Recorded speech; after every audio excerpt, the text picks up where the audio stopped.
എൻ്റെ പേര് Soumya B K. ഞാൻ ട്രാവൻകൂർ ഫൗണ്ടേഷനിൽ നഴ്സ് മാനേജറായിട്ട് വർക്ക് ചെയ്യുന്നു. ഇന്ന് നമ്മൾ ഡിസ്കസ് ചെയ്യാൻ പോകുന്നത് IV ഇൻഫ്യൂഷൻ തെറാപ്പി എന്താണെന്നാണ്.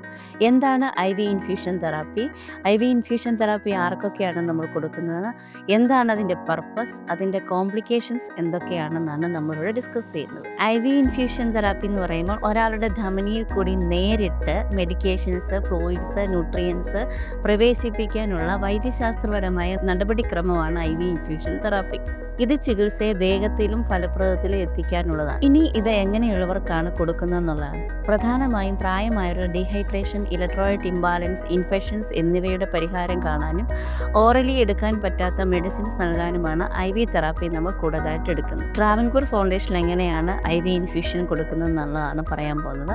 നമ്മുടെ സീനിയർ സിറ്റിസണിൽ ആർക്കെങ്കിലും ഡീഹൈഡ്രേഷനോ ഇലക്ട്രോലൈറ്റ് ഇംബാലൻസോ നമ്മൾ നോട്ട് ചെയ്താൽ വിദഗ്ധരായ ഡോക്ടറുടെ മേൽനോട്ടത്തിൽ നമ്മുടെ ക്വാളിഫൈഡ് രജിസ്റ്റേർഡ് നഴ്സസ് ഒരു ഹോംലി അറ്റ്മോസ്ഫിയറിൽ IV തെറാപ്പി നമ്മുടെ സീനിയർ സിറ്റിസന് സ്റ്റാർട്ട് ചെയ്യുന്നതോടൊപ്പം തന്നെ അവരുടെ പരിപൂർണമായ സംരക്ഷണത്തിനായി വളരെ ഹൈജീനിക്കായിട്ടാണ് ഇത് രൂപകൽപ്പന ചെയ്തിട്ടുള്ളത്.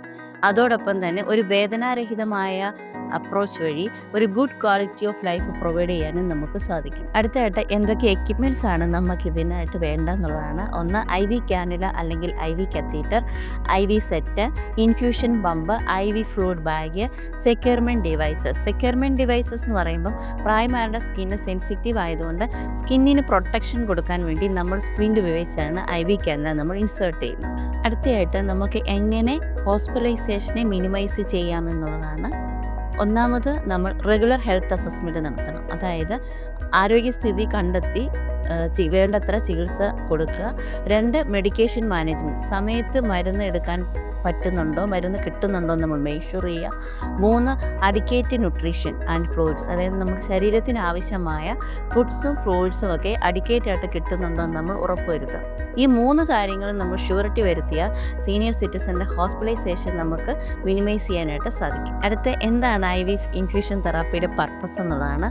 1, ഹൈഡ്രേറ്റ് ചെയ്യുക. ഈ ഡീഹൈഡ്രേഷനെ പ്രിവെൻറ്റ് ചെയ്യുക എന്നുള്ളതാണ് ഒന്നാമത്തെ കാര്യം.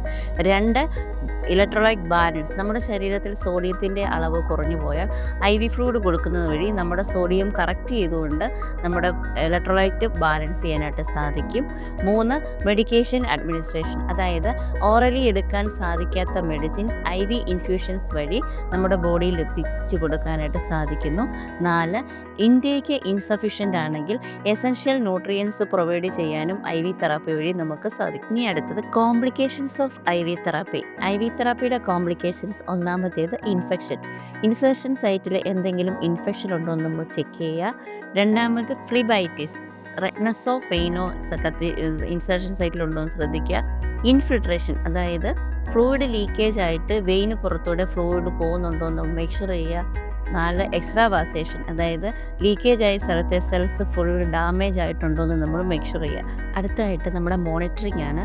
ഡെയിലി കാനുല സൈറ്റ് നമ്മൾ ചെക്ക് ചെയ്യണം. റെഡ്നെസ്സോ സെല്ലിങ്ങോ ഉണ്ടോ എന്ന്, ഫുള്ളി ഹൈജീനിക് ആണോ എന്ന് നമ്മൾ മേക്ക് ചെയ്യുക. അതോടൊപ്പം തന്നെ റെസിഡൻറ്റിനെയും കെയർ ടേക്കറെയും റെസിഡൻറ്റിൻ്റെ ഫാമിലിയെയും അവെയർ ചെയ്യിക്കുക ഇതിൻ്റെ സൈൻസ് ഓഫ് കോംപ്ലിക്കേഷൻസ് എന്തൊക്കെയാണ്. റീസെൻ്റ്ലി നമുക്ക് ഫുള്ളി ഡീഹൈഡ്രേറ്റഡ് ആയുള്ള റെസിഡൻറ്റ് അഡ്മിഷൻ വരികയും റെസിഡൻറ്റ് ഫാമിലിയോട് നമ്മൾ പ്രോമിസ് ചെയ്യുകയും ചെയ്തു ഇദ്ദേഹത്തെ നമ്മൾ ഫുള്ളി ഹൈഡ്രേറ്റഡ് ആക്കി എടുക്കാവുന്നു.